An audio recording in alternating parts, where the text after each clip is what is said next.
So in this segment, we're going to be talking about the EU letting the Tory Brexit row play out in Westminster before deciding its next move. So this article from Adam Payne on the 18th of June, and this strategy makes a lot of sense, considering that this bill still needs to get through the Commons and the Lords before it can do anything. So effectively, I think it looks like the EU are taking legal action. That could take a few months because the courts are going to be closed. They're going to recess over the summer. And it depends how quickly the EU want to actually get this legal action done as well. By the sounds of it, they're a bit happier taking more time on this one as they build up more of a case against the UK. And also the fact that, they might not be dealing with the same Prime Minister in a few months' time.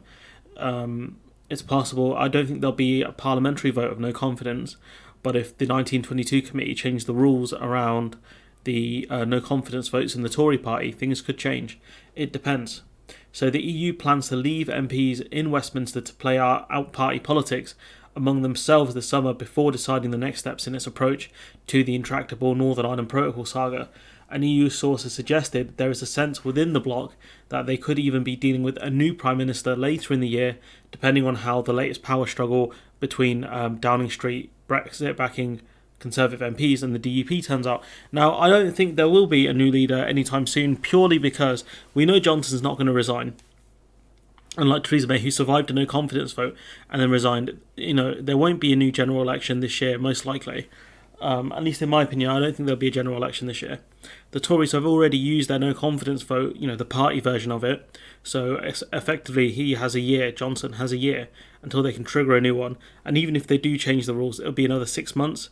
6 months takes us to right at the end of the year if they do that. So I don't know how much it makes sense for the EU to wait for this to play out, given that Johnson isn't going to resign. He's going to go out kicking and screaming because being the Prime Minister is all he's ever wanted.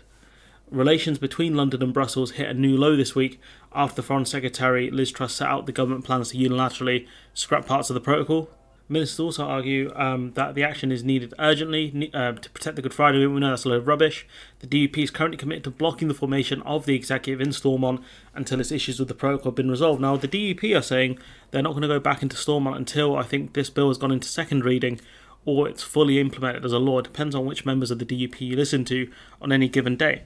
And we know this legislation can take up to probably a year to be passed, so how can you use the doctrine of necessity when Stormont's been closed since February? And if you use the doctrine of necessity next year, when this bill is passed, it doesn't make any sense. The move was initially met with outrage in the EU, prompting 2 new legal proceedings against the UK and resuming the previous infringement from last year. The belief in Brussels is that the wisest course of action may be to let the party politics play out in Westminster over the summer and then take stock of the situation early August or autumn. I don't know how much things will be different in autumn. I know party politics moves fast, but I can't see him gone by August.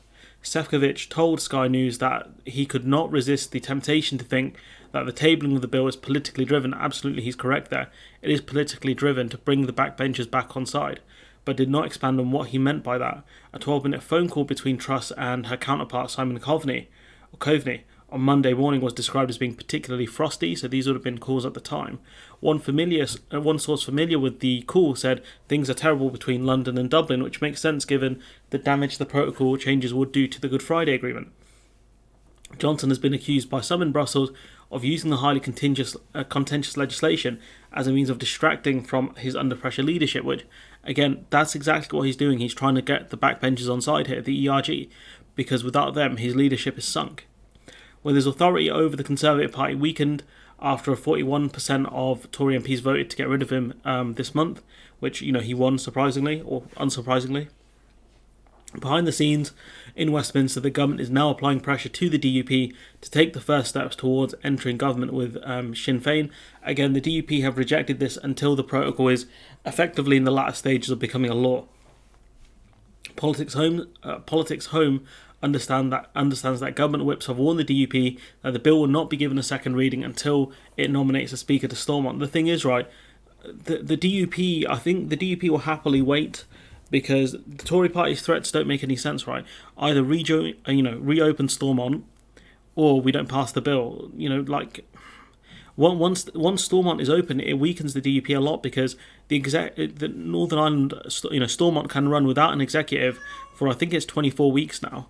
So that's my cat, for 24 weeks now without an executive. So essentially it creates a period where Stormont is going to be reopened for a while, and when it inevitably closes again and people have to go back to the polls, I don't think they're going to be too impressed with the DUP. But that's just my opinion on that one. But again, this whole situation makes no sense. One possible compromise being discussed by Donaldson agreeing to nominate a speaker once the bill clears second reading. So essentially, once it's in the latter stages, but it still has to go through committee, which is another problem. I'll talk about the process of bills in another video, but it's still got to go through committee and report stages. The DUP is reluctant to take the government at its word because the government are full of liars, complaining that it's already placed trust in Johnson over the Northern Ireland Protocol, only to be later betrayed, which they did do. Remember, Johnson said there'll be no checks in the Irish Sea. If anyone asks you to do any paperwork, send it to him and he'll throw it in the bin. Well, that's not going to happen. Sammy Wilson, the DUP MP for East Antrim, confirmed that attempts have been made to persuade his party to soften its approach to the protocol and power sharing, him saying, "We have been adamant that we will not be entering an administration in Northern Ireland until unionist concerns relating to the protocol are adequately addressed," he told Politics Home. So essentially, the government are trying to push them into a position of reopening Stormont without the protocol changes being fully implemented. The DP also believes that the ERG is willing to topple Johnson if he does not deliver the protocol bill, meaning there is little strategic sense in making the first move. Effectively, that the government are going to be forced to pass this legislation, but I think the DUP are willing to wait on it until it's mostly passed. A Tory who plans to vote against the bill accused Truss of having stitched up the ERG for her leadership push and said she should be focused on the Good Friday Agreement, not trying to measure the curtains for 10 Downing Street. It's very obvious what she's trying to do here. The Foreign Secretary spoke to the ERG members while the bill was being put together, has been pushing for the government to take a hard line with the EU. At one point was asked by Johnson to tone down her proposals. So effectively even Johnson saying she's going way too far here, because it's obvious she's trying to appear to be, the Brexit Wonder Woman here, the one that's going to really fight against the EU and be far more kind of hardline than Johnson. Reputable legal figures, including Jonathan Jones, not to be confused with Johnny Bones Jones, the former head of the government's legal department, describing it as the most extraordinary legislation he has ever seen and the government's legal position as hopeless. Senior Tory moderate and former Justice Secretary Buckland said this week gave Downing Street a boost, writing that the bill was both correct and legally sound. I mean, I read through his arguments; they're very pathetic and very weak from Robert Buckland, which isn't surprised. He's not going to buck orthodoxy here or Conservative Party dogma. But what we can gather from this article is the EU are willing to wait to see how things internally in the Tory party play out, and I can't imagine they're going to change things too much. I think that this could strengthen Johnson's hand here, the passing of this legislation, domestically anyways, because the ERG will be, further pushed to back him. He'll make the unionists happy, which, genuinely no one should care. Well, obviously union concerns are important, but, them holding them holding Stormont hostage is just ridiculous.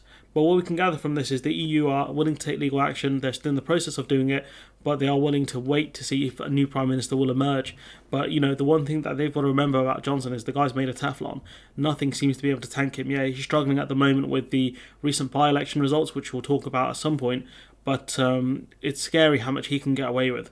Only Donald Trump can get away with what Johnson has gotten away with. But anyways, I'm going to leave it there. Let me know what you think in the comments below. Like, comment, share, subscribe. Support the channel on Patreon if you can. And hopefully I'll see you in the next one.